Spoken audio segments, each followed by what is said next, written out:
ये बहाई उपासना मंदिर है, मशरकुल अशकार, ईश्वर के स्मरण की उद्गम स्थली।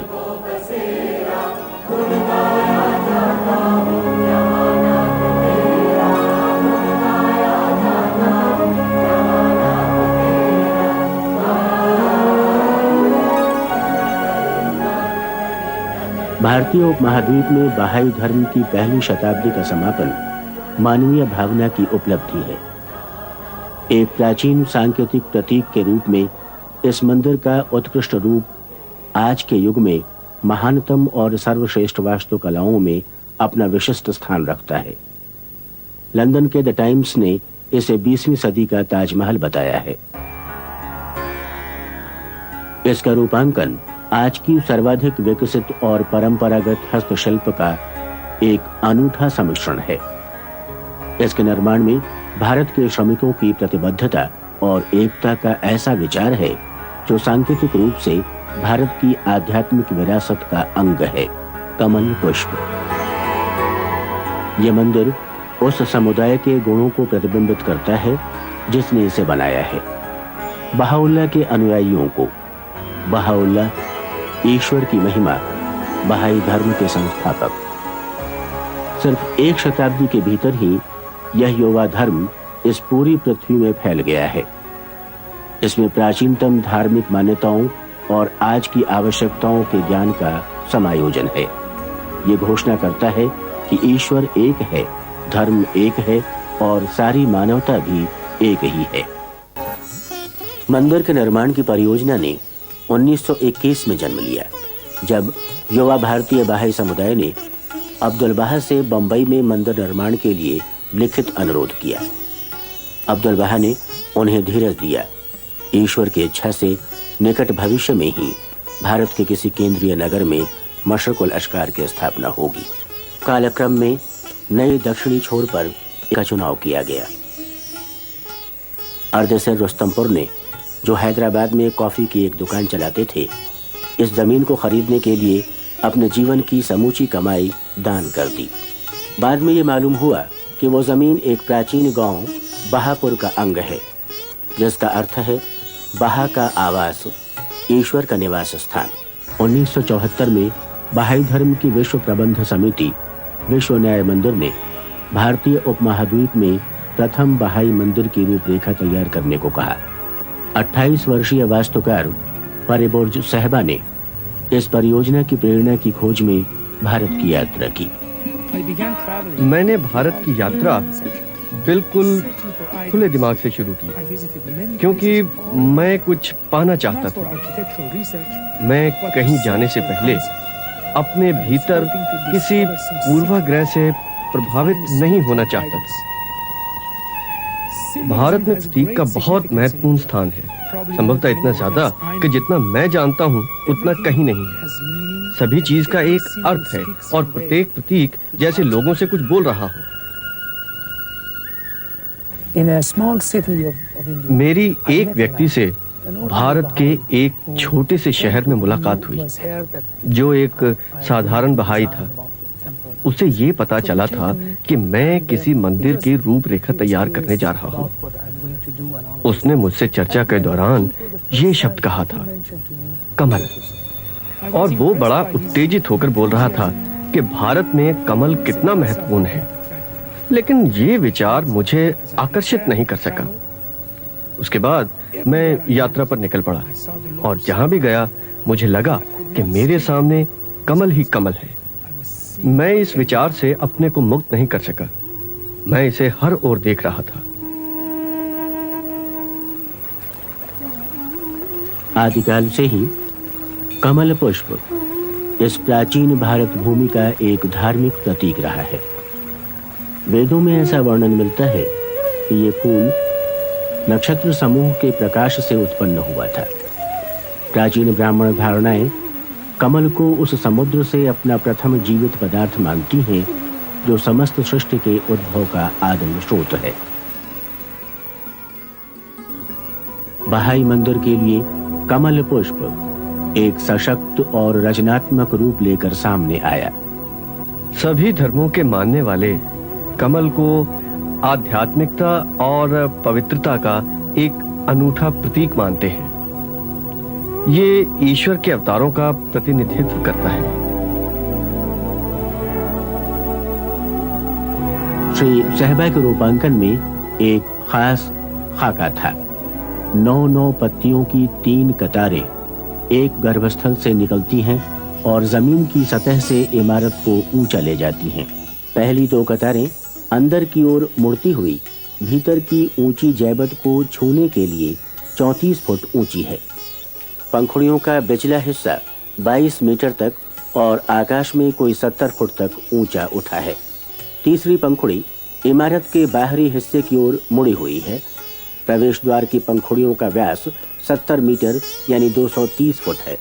इमारत का मुख्य भार उन 9 विशालकाय मेहराबों पर है जो केंद्रीय प्रार्थना गृह का ढांचा है। मुख्य इमारत पानी के 9 तालाबों से घिरा हुआ है जिनके आकार जल की तैरती पंखुड़ियों का बोध होता है। प्रार्थना हॉल में 1200 लोगों के बैठने की व्यवस्था है। जरूरत होने पर 1000 और लोग वहां बैठ सकते हैं। पूरी इमारत एक रोशनदान का काम करती है। इसमें सूर्य का प्रकाश वैसे ही आता है जैसे कमल की पंखुड़ियों से छनकर रोशनी आती है। भारत में निर्मित ये मंदिर प्रत्येक महाद्वीप में स्थापित उपासना मंदिरों की श्रृंखला में एक है। सभी उपासना मंदिरों की आकृति की कुछ समान विशेषताएं हैं। 9 ओर से घिरी इमारत, एक केंद्रीय गुंबद, प्राकृतिक प्रकाश में नहाया हुआ भीतरी भाग, ये सब दैवी निर्देश और एकता के प्रतीक हैं। ये सब अपने में अनूठापन लिए हुए हैं, जैसे अपने अपने क्षेत्र की सांस्कृतिक धरोहर के प्रवक्ता हों।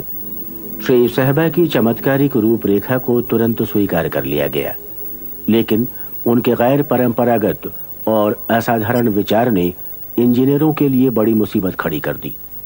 उनका तर्क था कि निर्माण की दृष्टि से इतनी मजबूत और विशाल इमारत को बनाना मुश्किल है, खासकर जब वह कमल जैसे कोमल फूल का प्राकृतिक रूप बनकर उभरे। श्री सहबा ने लंदन के फ्लिंट और नेल पार्टनरशिप को सलाहकार के रूप में चुना। इमारत के रेखाचित्र के विकास का सबसे महत्वपूर्ण पहलू आधुनिक कंप्यूटर प्रणाली के उपयोग पर था। ऐसा हुआ कि सन 1978 में जब श्री सहबा और हम एक साथ बैठे थे, उस समय कंप्यूटर के कोमल पदार्थों यानी सॉफ्टवेयर का नया दौर हमारे सामने आ चुका था, जो उससे पहले के तमाम शक्तिशाली पदार्थ से कहीं क्षमतावान था। आर्किटेक्ट और इंजीनियरों ने एक साथ मिलजुल कर 18 महीने से ज्यादा काम किया और जो डिजाइन सामने उभर कर आया वो वास्तुकार की मौलिक रूपरेखा से बिल्कुल मिलता जुलता था। बिना सहायक शहतीरों के बारीक कंक्रीट पटल की सुदृढ़ जाली अपने आकार के कारण शक्ति प्राप्त करती हुई, ऊर्ध्वाकार पंखुड़ियां, जटिल मोड़ और मेहराब बिना अति विकसित तकनीक के, जिसका निर्माण लगभग असंभव हो। श्रम पर आधारित भारतीय निर्माण तकनीक उन पद्धतियों पर आधारित है जो समय के धुंधलके में भी अपनी महत्ता बनाए हुए है। एक प्रमुख ब्रिटिश वास्तुशिल्पी ने उस समय टिप्पणी दी, इस प्रकार की इमारत यूरोप में बनाना बहुत ही कठिन होता, भारत में नामुमकिन। परियोजना स्थल पर 1978 में काम शुरू हुआ। श्री सहबा ने अपना कार्यालय लंदन से बदल दिया। उन्होंने परियोजना प्रबंधक का अतिरिक्त कार्यभार संभाल लिया। इस परियोजना में 800 लोगों को काम पर लगाया गया, जिनमें से अधिकतर लोग 6 वर्षों तक परियोजना स्थल पर ही रहे। परियोजना स्थल के पास ही मजदूरों के बच्चों के लिए स्कूल खोला गया।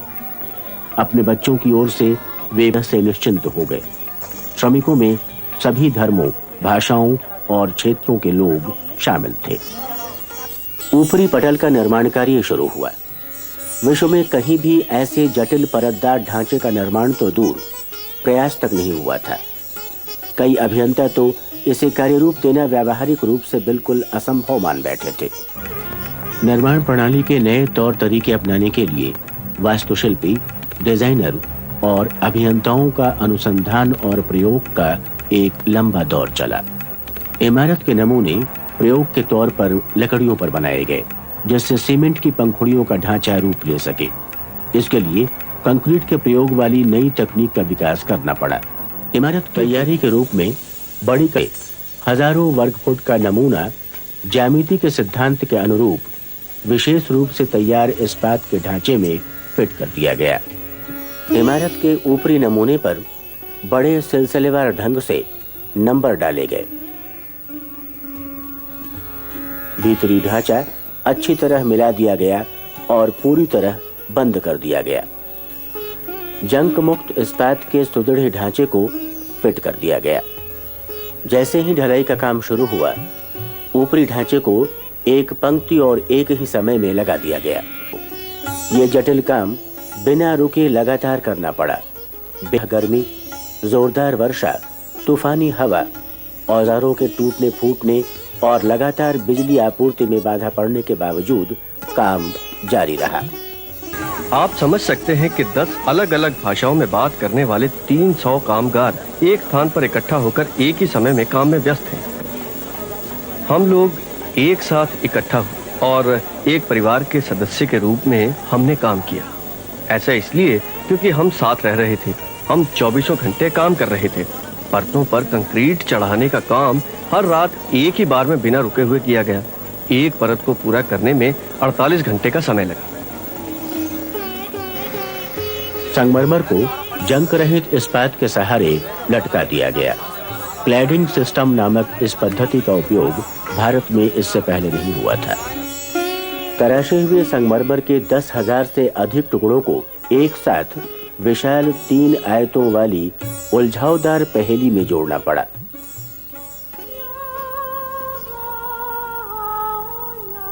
इस परियोजना की चुनौती की कथा भारत के बहाइयों के महान व्यक्तिगत बलिदान की कहानी है। विश्व भर में बहाइयों ने अक्सर वो सब कुछ दिया है जो प्रभु धर्म के कार्य को आगे बढ़ाने के लिए जरूरी है। ईरान में सैकड़ों बहाई प्रभु धर्म के प्रति अपनी निष्ठा के कारण बंदी बना लिए गए, लेकिन कैदखाने में भी उन्होंने ऐसा कुछ किया कि मंदिर की परियोजना में बहुत बड़ी मदद मिली। उनके लिए यही महत्वपूर्ण था कि मंदिर के निर्माण के लिए वे प्रार्थना करें। समर्पण के ठीक 2 दिन पहले 22 दिसंबर 1986 को ईश्वर की एकता, सभी धर्मों की एकता और मानव की एकता के प्रतीक स्वरूप बड़े खूबसूरत में बहाउल्लाह का नाम कमल के मर्मस्थल में एक नगीने की तरह जड़ दिया गया।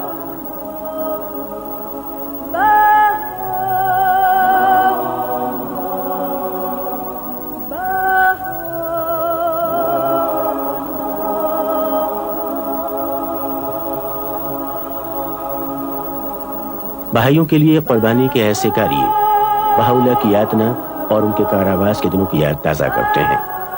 उनकी समाधि से लाई गई पवित्र मिट्टी पवित्र भूमि की ओर उन्मुख भव्य में अंदर जड़ दिया गया। बहाउल्लाह की शिक्षाओं के अनुसार धर्म की अभिव्यक्ति निस्वार्थ कार्यों के माध्यम से होनी चाहिए। बहाई समुदाय के लिए ये मंदिर सारे धर्मों की आध्यात्मिक एकता और शांतिपूर्ण विश्व की स्थापना के लिए उनकी वचनबद्धता के प्रतीक स्वरूप खड़ा है।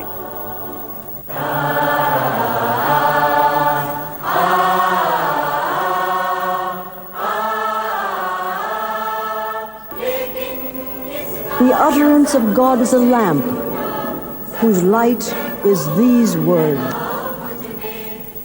Ye are the fruits of one tree, and the leaves of one branch. So powerful is the light of unity that it can illuminate the whole earth.